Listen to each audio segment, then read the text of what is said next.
What has Gilroy been doing over the last 150 years and since 1963 when LAFCO was formed?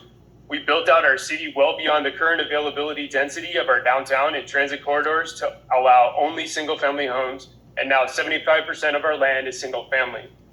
Gilroy can't grow or consider itself equitable and diversified in housing type when 75% of our land is zoned for single-family. We zoned our city where our own to buy a $1 million single-family home.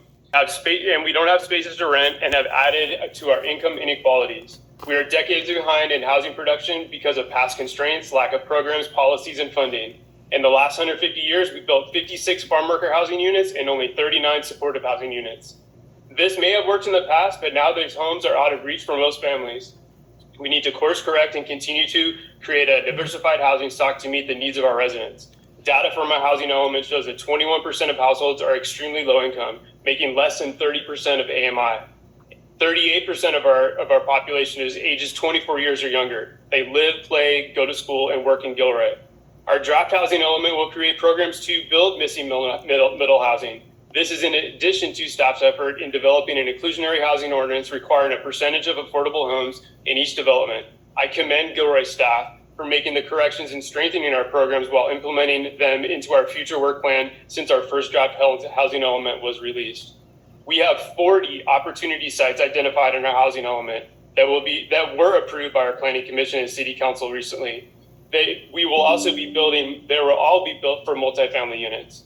We have the current capacity to build over the next 8 years with more sites that were not even listed on the sites inventory and several that were taken off. And the Rent Investors Project is not listed on the housing element. We are working on breaking down barriers and not adding to them, making it impossible for us to maintain our streets and collect enough property tax on single-family homes to fund basic public services and infrastructure. Having a community facilities district fee added to the Rent Investors Project, property taxes, because the city can't afford to maintain them, will only further push out the natural affordability of these units. It took us decades to reach this imbalance of single-family to multifamily, and it's going to take us decades to balance that out. Most importantly, my daughter's generation doesn't have a place right now to live in Gilroy. 38% of our population is 24 years or younger. I want you to remember that. What we have promised our residents and the state HCD is that we will focus on building out our current land that is not focused on sprawl and single-family homes. The recent implementation of AB 2011 and SB 6 will allow for residential mixed-use housing along portions of our underutilized downtown commercial corridor to put people into walkable and bikeable neighborhoods near transit and jobs, which will further increase housing focus on infills. Thank you for your time. Okay, thank you.